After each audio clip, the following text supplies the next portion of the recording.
My guest today was hailed by George W. Bush as a man of steel, a staunch defender of freedom. His domestic opponents pilloried him as Australia's Richard Nixon, cynical and divisive.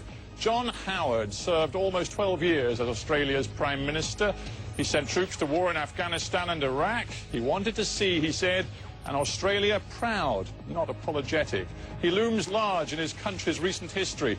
But has Australia today left John Howard behind?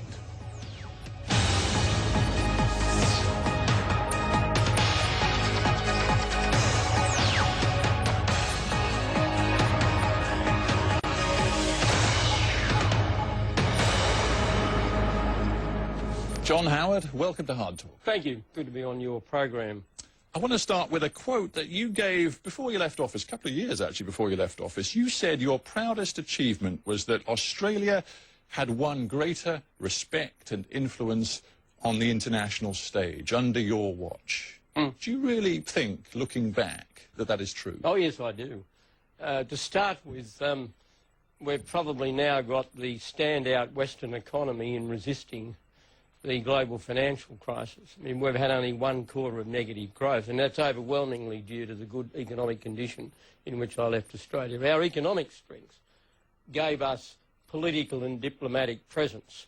It gives any nation a political and diplomatic presence. I think it's the first thing. And secondly, in our own region, we were able to take a leadership role in situations such as the liberation of East Timor. And we also, under my Prime Ministership, laid to rest this idea that you couldn't be close to Asia without distancing yourself from America and Britain to some extent. This idea that you had to choose between your history and your geography, we laid that to rest because, for example, the relationship between Australia and China when I left office was very close, very pragmatic. It certainly got no better. I'm not saying it's necessarily got worse, but it certainly got no better under the new government. Well, I'm interested in that answer because you basically began by telling me about your economic record, which no doubt is very strong, and then you talked about relations within Asia. But I think it is fair to say, is it not, that most people around the world, and indeed in Australia, will look back at the Howard years and the first thing they will think of is your decision to stand shoulder to shoulder with George W. Bush throughout his presidency, thinking of all of that time from 9/11 onward. Yeah, well, I certainly did, because I thought he was right, and I thought the world did face a particular challenge as a result of 9/11, and I thought it was the right thing to join the coalition of the willing in Iraq. I don't regret that. I don't step back from it. And no regrets whatsoever? No, I don't have regrets about that. I thought it was the right decision. I think people have forgotten that the mood in the United States immediately after the attack in September 2001 was, where's the next attack coming from? Who might be involved in it? And the desire to neutralise Saddam Hussein as a possible facilitator of a future attack was a bipartisan sentiment. But let's also not forget that in the years that have passed since then, and all of the arguments about the false premise, false prospectus that many people say led the coalition into Iraq, there has been a lot of Australian investigation of what happened and comment on what happened. And I'm looking at people who were close to you or close to the situation who now say they have real regrets. Chris Barry, for example, Australian Chief of Defence Staff in the run-up to war, worked closely with you as PM. Until the day I retired, he said, I never saw any evidence that said we had to go off and do this job in Iraq. No, look, I understand that, but in a democracy you get that range of view. There were other people... This is no voter on the street. This is a guy who was right in the middle of the decision-making process. He wasn't CDF at the time. He was in the run-up. No, but I mean, at the time of the invasion, he wasn't the CDF. No, but when the intelligence was being analysed... well, the intelligence was being analysed. A lot of other people who were in equivalent positions had a different view. I mean, I can quote a former Secretary of the Department of Defence who was there at the time, who said in a recent book on this that he understood and was satisfied about the reasons for us becoming involved. Well, you know the Flood report, which was the main Australian investigation of the nature of the intelligence, in 2004 described it as thin, ambiguous and incomplete. Yes, but I also know that there was a parliamentary inquiry which included people from the Labor Party, and they acknowledged the strength of a lot of the intelligence.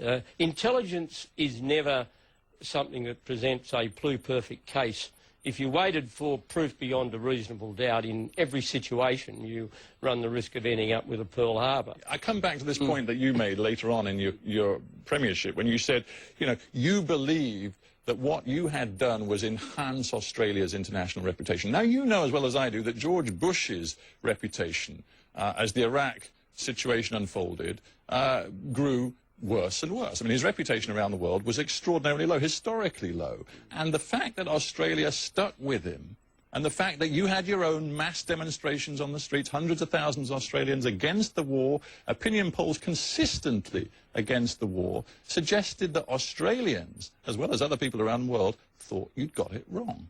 Well, there were a lot of people who disagreed with me. They disagreed with me at the time. But you asked me the question, did I think Australia's reputation was stronger when I left? Well, I do. Image and reputation. Well, I do, and you can't measure the reputation of one country according to a judgment made about another. You have to look at. You can if you tie yourself completely to that country's agenda. Can I say, without in any way, as I've indicated already, without in any way walking away from my association and friendship with George Bush, which I don't, without in any way doing that, I think you have to look at each country as an individual case. If you look at the region in which we're involved, the judgments made about Australia were judgments about our involvement in the region. The fact that we were one of 3 countries that helped Thailand, Korea and Indonesia through the Asian financial crisis, the fact that we led the international intervention in East Timor, the fact that we built this close relationship with China as well as maintaining a close relationship with Japan and Korea, the fact that we greatly improved a fundamentally sound but distant relationship with India. All of those things are the basis of the judgments that people in our own region make. Well, it's a tough business being a leader, and goodness knows you had 11 years at the top, and you take hits.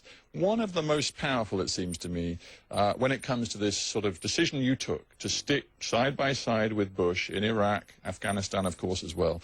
One of the toughest things you had to face was Brian Deegan, the father of Josh Deegan, who was killed in the Bali bombing, which happened after 9/11. 88 Australians killed, one of them Josh Deegan. Brian Deegan said this, he said, "Why did our children die? Was it because we as a nation have pursued a role in the US-led war on terror that we couldn't possibly fulfill?" He said, "I've forgiven the uneducated people who with fear in their hearts murdered my boy, but I'll never forgive the educated people who caused the death of a child as a result of a belligerent policy." Well, I don't accept his analysis. I mean, those 88 Australians, including Josh Deegan, they were murdered by Islamic fanatics. They weren't murdered by ordinary Indonesians or ordinary Muslims.